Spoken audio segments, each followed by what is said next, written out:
So, today we're going to break down a really fascinating career strategy. It's a philosophy that was forged over 3 decades at the absolute peak of one of the most competitive industries on the planet. We're talking about the Pitt Equation and how this idea, this systematic belief in detachment, can actually become your most powerful professional weapon. Let's dig into how this kind of counterintuitive idea was born. Everything starts right here with this core idea. The highest form of power, it isn't found in all that visible effort, but in the quiet confidence of your own reserve. It's that realization that to survive at the top, you can't be the one screaming for attention. No, you have to be the one who can walk into a room, say absolutely nothing, and still own every single eye in the building. Now, this isn't about arrogance. It's a deeply strategic choice. It's about proving you don't need the win, which, paradoxically, is what makes you the most likely to get it. So where did this whole radical idea even come from? Well, it wasn't some gradual evolution. It was born in a single high-stakes moment, a moment that lasted just 7 minutes, but would go on to define an entire career and honestly redefine the very idea of what a star could be. Okay, picture this. The year is 1991. The setting, an audition for a little film called Thelma and Louise. Now, for a young Brad Pitt, this isn't just another reading. This is his shot to break out of years of obscurity to prove this little theory he's been quietly working on. The pressure is absolutely immense. His entire future is kind of hanging on this one moment. And get this, the role he was up for had a grand total of 7 minutes on screen. 7. Think about that. 7 minutes to change your entire life. Now, in an industry that's built on being theatrical, on showing your range, on grabbing that spotlight, the conventional wisdom would be to use every single second to act, to perform, to prove you belong there. But Pitt, he had a very different idea. His move was to do, well, essentially nothing. He just leaned against a wall and acted like the camera didn't even exist. Instead of going big and theatrical, he chose a strategy of physical indifference. See, he wasn't trying to find stardom. He was trying to find the stillness. He decided to weaponize cool by showing he was an outsider who knew exactly why the audience would lean in, not some insider begging for their attention. And that single, totally counterintuitive choice in that audition, boom, that was the birth of this whole thing, the Pitt Equation. This is the core concept we're talking about today. It's the systematic belief that your quiet internal reserve, your ability to stay detached and still, is actually your most powerful, most lethal professional weapon. But a belief like that doesn't just appear out of thin air. It has to be forged. So how does someone even develop a philosophy that radical? Well, it comes from a place of friction, from fighting against what the world expects from you. It was forged in those soul-crushing early years, long before he was a global icon. Let's take a look at how those early years really built this mindset. What's so interesting here is the massive conflict it shows. On one side, you've got the world he was supposed to live in, the Midwestern path, a journalism student in Missouri following that single story of a stable life, where a college degree is your safety net. But inside him, there was this coastal hunger. He was an outsider by ambition, driven by a deep analytical hunger. He saw that the safety of that traditional path was actually a cage, and he developed this powerful, deep-seated refusal to be eager for that world's approval. And this wasn't just some theoretical struggle, it was his daily reality. This timeline, this is the forge. Dropping out of journalism school to fight for his own creative sovereignty. The sheer grit of wearing a chicken suit for a fast food chain just to pay the bills. Driving a limousine for strippers and viewing it as his temporary office. These weren't just weird jobs, they were experiences that built an internal fortress. Instead of getting eaten alive by desperation, he systematically unlearned the need for social approval. He realized his sovereign cool was his, and by the time he walked into that Thelma and Louise audition, he wasn't there to ask for a job.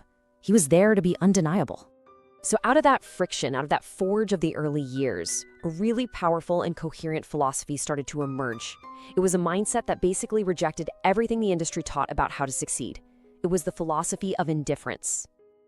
At the very heart of this philosophy is this concept of the unused gear. It's a simple rule, but it's profound. Every single time you try to be impressive, you give away your power. The moment you are seen performing, looking for a reaction, you've already lost. This mindset is a total rejection of the idea that a leader has to be a performer. True power, he realized, lies in what you hold back. And that leads directly to the core strategy, radical non-attachment. Now, let's be super clear. This is not about being passive or lazy. It's a highly disciplined choice. It requires you to consciously stay in the stillness, to resist that natural urge to act until your sheer presence becomes so powerful that it's just undeniable. It's about mastering the logic of the situation so completely that the world has no choice but to sync up with you. And this just brilliantly illustrates how he put that philosophy to work. His job wasn't a vehicle for fame. It was a laboratory. Every role was a systematic experiment to find the truth.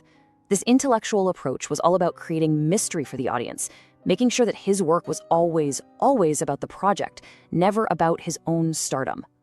So, okay, this is a powerful mindset for sure, but a philosophy is pretty useless if it just stays in your head. Pitt's real genius was turning these abstract ideas into a tangible, repeatable system, an architecture of detachment that he could execute day in and day out.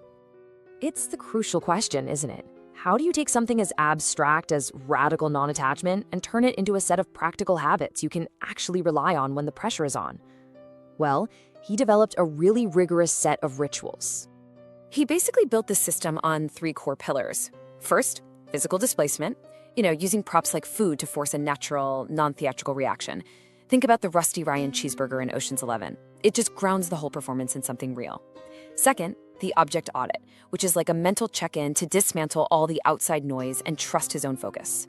And third, the Plan B design, where he always thinks like a producer. By focusing on the entire project, not just his part, he achieves this foundational detachment from his ego. It's a system built for systematic underreaction. And the result of this whole system? It wasn't just a successful career. It was a complete transformation of the very concept of the movie star. He took the old industrial age model of stardom, the one built on hustle and eagerness, and he just completely shattered it. This table lays it out perfectly. The old model was driven by the hustle, right? That desperate need to be seen. The Pitt Equation is driven by the reserve. The old focus was all about seeking credit, making sure your name was the biggest on the poster. His focus is always the project. The old strategy was eagerness, showing everyone how badly you want it. His is detachment, showing everyone you're already there. He destroyed the myth that success requires constant, visible effort and replaced it with a world where the only thing that matters is your own unvarnished reserve. And it all comes full circle, right back to this number, 7.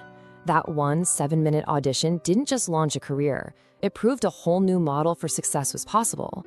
It was a structural weapon, powerful enough to build a new paradigm for an entire industry. And that's why this matters so much, even outside of Hollywood. And that's where this story stops being about him and starts being about us. This entire journey isn't just about an actor. It's a guide for anyone who feels broken by that constant pressure to perform, to be liked, to prove you're worthy. It's about finding your own code for greatness. So I'll ask you this directly. Where is your door frame? Where is that one task, that one meeting, that one project in your life where you have been overacting just to feel safe? What would happen if you stopped performing and instead found real power in your own strategic detachment?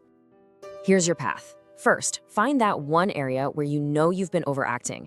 Second, make a conscious choice to commit to strategic detachment. And that means preparing so thoroughly that you don't need to perform. Third, stop being a victim of eagerness. That need for approval, that's what gives your power away. And finally, by doing all this, you stop reacting to the situation and you start becoming the master of the outcome. You raise your own level of reserve. Because in the end, that's the ultimate takeaway from the Pitt Equation. Effort is a choice, sure, but true power lies in what you hold back. The truth isn't in the performance, it's in the reserve. And your detachment, that's the code for your greatness.